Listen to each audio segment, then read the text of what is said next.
Are the writers of Star Trek Strange New Worlds setting Spock up for a new relationship with La'an? Ever since the release of the second episode of the third season of Strange New Worlds, there has been a lot of chatter and discussion about that Spock and La'an dance scene. Some of that chatter has been, oh no, we don't want to see Spock in another relationship, while others are saying, hey, I kind of like this combination. But is it actually going to happen? Here are my thoughts. As for my qualifications to answer this question, aside from being a huge Trekkie, I am also an author, and so I make a living writing books, telling stories, and I feel like I have a good idea of what the writers are trying to do with this particular setup. So, was the dance scene set up to prepare us for a romance between Spock and La'an? No. I think they're just friends. And here's why I think that. Spock and La'an are parallel characters on opposite journeys. They both have a history that required them to separate their emotions and become more logical or rational. For Spock, that's his half-Vulcan heritage and growing up in Sarek's household, which definitely prioritized the Vulcan way of life. And for La'an, it is a combination of her family history going back to Khan Noonien Singh and her experiences with the Gorn as a child. Both of these situations have set these characters up to be quite similar in the sense that they are both pretty even keel when it comes to their emotions and their feelings. They really try to disconnect themselves from that side of their lives and in these relationships with other people. The difference, however, is how they have approached this aspect of their lives up until the season premiere of season 3.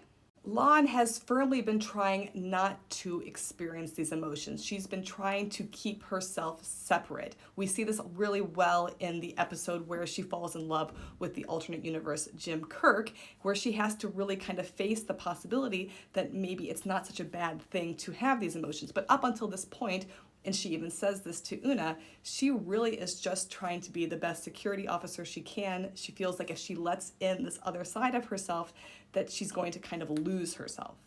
Spock, on the other hand, has really been kind of experimenting with his emotions, and I think with the new backstory history that we receive from him in Discovery, this really makes sense. It makes sense that he would kind of back away from his father's side of things and embrace more of his mother's human culture. And then, of course, we see those emotions coming out in his relationship with Nurse Chapel. But all of this changes with the season 3 premiere. Now we know from TOS that Spock is eventually going to go in the more Vulcan direction. He's going to stop trying to embrace his emotional human side, and he is instead going to embrace logic, rational thought, and his scientific half. And the catalyst for that is the breakup with Nurse Chapel and seeing her finally move on to somebody else. La'an, on the other hand, has a distinct change at the start of season 3. After the events with the Gorn, when that is over, she has moved on from that side of her life. She is now in a place where she is willing to embrace emotion, friendships, relationships, and move into a new phase of her life. In this sense, La'an and Spock have been mirroring each other up until this point, and now that mirroring is going to be reflected once again, and they are going to go in opposite directions. Now, we don't know what's going to happen to the character of La'an. Her character doesn't exist in the original series, but we do know what happens with Spock. In the original series, Spock's connection to his humanity is really built upon the foundation that he builds with his friendship between Kirk and McCoy. That friendship ultimately teaches him the importance of his human side. It teaches him how to connect to his emotions with these two other people.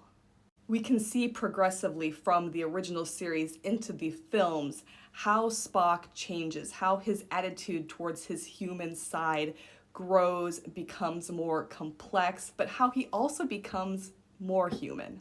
As an aside, I think this is where the writers of the Kelvin-verse films really failed Spock in his character arc. They tried to use Spock's romantic relationship with Uhura as his primary connection to humanity at the expense of building that formative friendship that he has in TOS with Kirk and McCoy.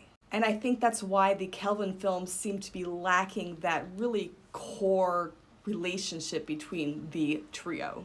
But I digress. As parallel, mirrored characters of each other, Spock and La'an don't make sense for a romantic relationship.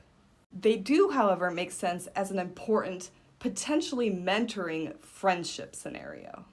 La'an, having reached a point in her life that we don't really see Spock reach until the later films, can really provide that person who has been there and done that aspect for Spock, and offer advice in helping him kind of become his own person, balancing both the human and Vulcan side that he has been struggling with his entire life.